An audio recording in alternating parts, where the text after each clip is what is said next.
guys, so welcome back to Caitlin's Warriors channel. But before we get on to this video, please like, subscribe, turn on post notifications, comment down below more video ideas you would like from me and what kind of more content you would like. So before we slide on into this video, today we're going to be doing a story time. I hope you like story times. If not, you can just go ahead and swipe off this video. I do not want hate on any of my videos. So yeah, let's just get on to this video.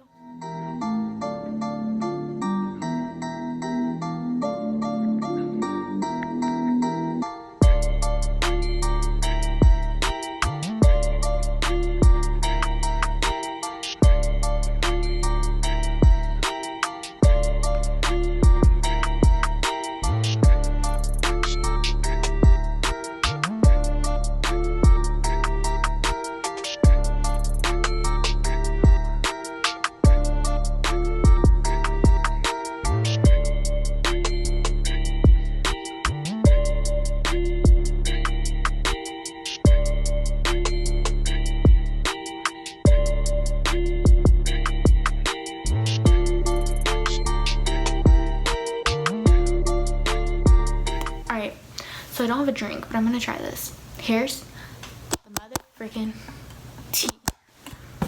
Oh my god, why did I just do that? Okay. Anyways, don't mind what I just did there. If you're from TikTok, you know what it is. But you saw from my last video that I posted that I was perfectly fine.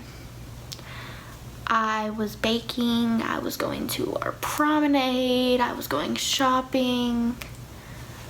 Well, 2 days later, I woke up, I was in agony, and I was in so much pain. I didn't want to do anything. I didn't want to leave the house. I did nothing. I just laid in bed crying in pain. Well, let's just say we found out that 2 days later, after those 2 days, the day after, because this started on a Sunday, Monday we went to my kidney doctor and they did so much blood work. They took 7 tubes of blood from me. They did a lot. They did an ultrasound, they did a CT. I was there all day. All I did there was sleep, cry, and be in pain. I looked horrible. I looked like death. I didn't want to do anything. I didn't have a smile on my face. All I did was sleep. Literally. I took a blanket and I used one of their like rough blankets that they have at the hospitals, and I used it as a pillow. And I just slept there the whole time we were waiting on results and stuff. I did urine tests. I did all that. Well, find out they couldn't find anything. They said my kidneys were fine, everything was fine. Well, the next morning I was supposed to get fluids. My nurse came at 11 o'clock and she was about to give me fluids. Well, she did my what's it called, temperature, because I have a scanning temperature because you can't get it from my mouth because I don't run a temperature. Normally my temp is 97 to 98. Well, I was 99.8. So for me, that's a temp. And my mom was like, okay, wow, you're running a temp. I never run a temp. Keep that in mind. Well, then my mom called my kidney doctor, and my kidney doctor said check her blood pressure and all that. So they did all that. And my kidney doctor finally decided that I needed to go to the ER. So let's fast forward 3 days before I'm about to go to the ER. I was so dizzy the night that my mom recorded her first YouTube video. I had to get my blood pressure checked. It was super high. I mean super high. And everything was off. Well, now let's go back to the day of the ER. So we were heading to the ER, and I went to the ER, and I was there for 12 hours.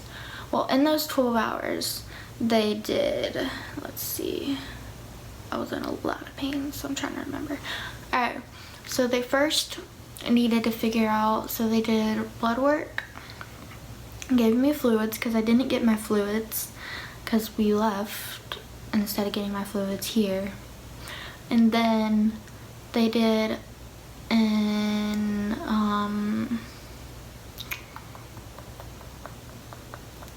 ultrasound, but I had to have a catheter in me. That sucked. I've had a lot of them, and oh, that hurt more because of my kidneys. Anyways, next they did a CT with contrast, and that's when they found out, let's say it was 10 o'clock at night when they did the CT with contrast, and let's just say it took an hour and a half to get the results. They took me up to the admitting room where I get admitted instead of being in the ER, because they found out that my kidneys weren't doing the best, and I had blood and fluid in my stomach. That's very serious. And this happened 2 days before all this happened. I was perfectly fine. I was a normal kid. I was happy. I was shopping. I was doing normal kid stuff. 2 days later, I got sick. So anyways, I got admitted, and every day they had to keep me on. I was there for 4 days. I had antibiotics given to me, fluids nonstop, because I was so nauseous for even before I got admitted, and before I even went to the hospital. I wouldn't eat or drink. They forced me to drink, obviously, because, you know, but I could not eat. I was so sick, and no medicine would help me eat. I lost 4 pounds in 6 days because I did not eat.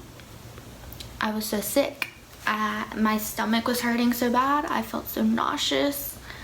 Well, they said they had to keep me in check and make sure every day that the fluid and bleeding would go away.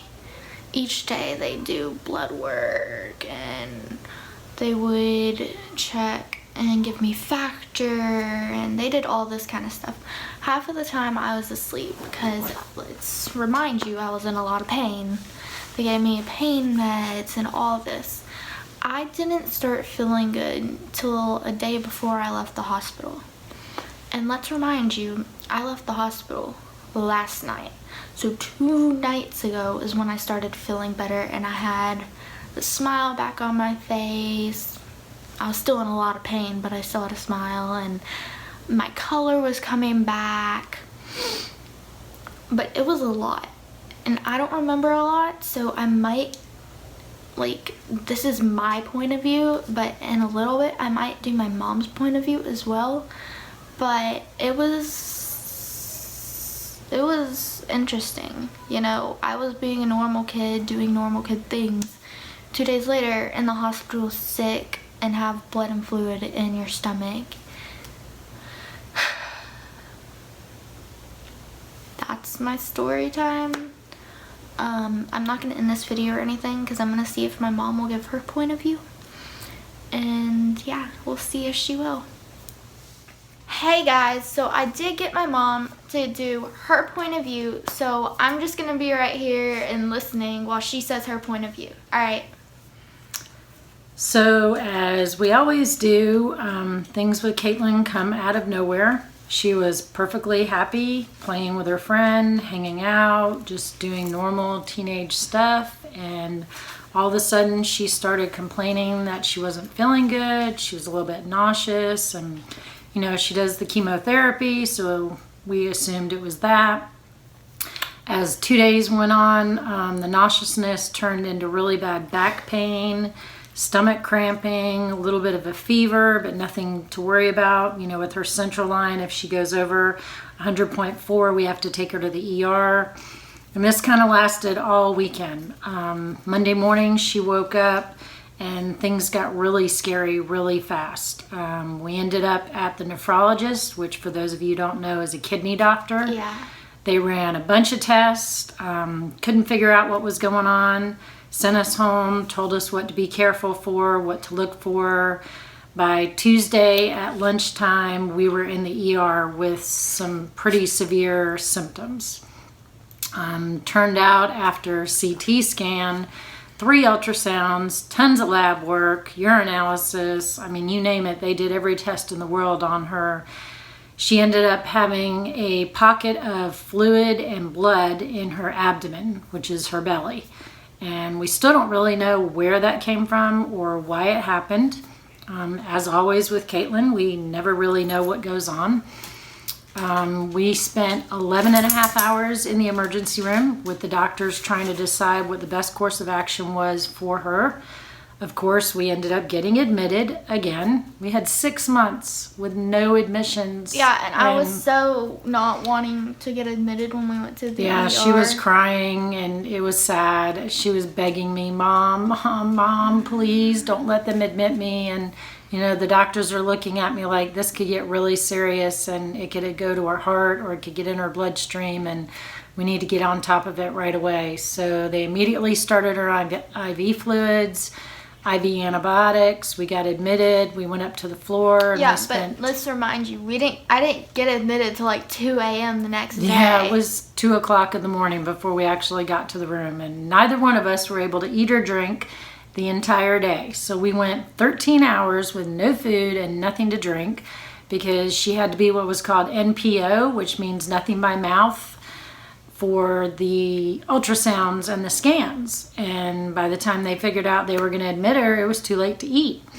So I had some graham crackers and some Gatorade at 1 o'clock in the morning before we just crashed in our rooms. We ended up staying at Children's for 3 days on really strong IV antibiotics, IV fluids, nonstop, some other medications that you wouldn't understand. And we're hoping and praying now. We came home yesterday, which was Thursday, and it was late Thursday evening we got discharged, and we're just hoping and praying that this blood and fluid in her belly dissolves and absorbs itself. And with her connective tissue disorder and her vascular issues and bleeding disorder, there's so many things that go into play with this. So she's still on a really strong antibiotic at home. We've had to increase her clotting factor, which is the one that goes through her central line. Factor, just to let y'all know. So yeah, her factor. We basically call it her go-go juice because it literally stops things from going and slows things down. But anyways, and she's just kind of got to take it easy for a couple days, and we got to keep an eye on her. Make sure she doesn't run another fever. If we run anything higher than 100.4, we go back to the emergency room and get readmitted. And we just want to thank, first of all, God. I mean, He just, for those of you that don't have a faith or you have a faith that's different than ours, I don't care what kind of faith you have, but you need to have faith because everybody started praying for Caitlin the minute I put out the note that we were on our way to the emergency room again and she was being admitted. And I can't tell you how many times Caitlin's life has been saved by prayer alone. Medicine only goes so far in this world, and there's only so many treatments they know to do. And with a child like Caitlin, that is so rare and special in so many ways, sometimes it truly is prayer that brings her through things. And even the doctors were like, we don't know how she got better as quickly as she did, and we don't know why her heart rate didn't do, crazy things like typically normally does, and why she didn't spike a fever and have seizures. But I do. I know why, because our God takes care of Caitlin, and she's a strong warrior, and she has very strong beliefs and very, very spiritual young lady, and she has a lot of people around the world that pray for her constantly. And I just want to thank all of you, her friends especially, that always support her and are there for her, because this is no life for a 12-year-old. No life at all. I mean, she never knows when she's going to be sick and when things are going to go crazy. And by the way, this is Titan. This is one of our dogs, and he thinks he needs to be in the video right now. Yeah, Bella's over there. So everybody say hi to business. Titan. And this is Bella. Bella's like, I don't want to be in the video if Titan's in the video. So anyways, that's what we've got. And we're just praying that things go through smoothly and we're going to get better and not have another relapse. So thanks again, guys. Bye. All right, thank you for sharing your point of view. I really appreciate it. I will get back to y'all in a few minutes. All right, guys. So I hope you enjoyed my part of view of this story time, and then my mom's part of view of this story time. But I hope you enjoyed this video. Please like, subscribe, turn on post notifications, comment down below more video ideas you would like from me and more content you would like. I'm thinking I might do a challenge between my mom and my dad. Should I do it? Comment down below yes or no if I should or if I shouldn't. Oh, here's Bella again. By the way, this is mine, as y'all know. But anyways, I'm gonna do shout outs real quick and then we're gonna end this video out. Alright, Bella, say bye bye. Alright, so for this video, the shout out of the day goes to Savannah Bell. She said, love this, and that was for my Viking video. So yeah,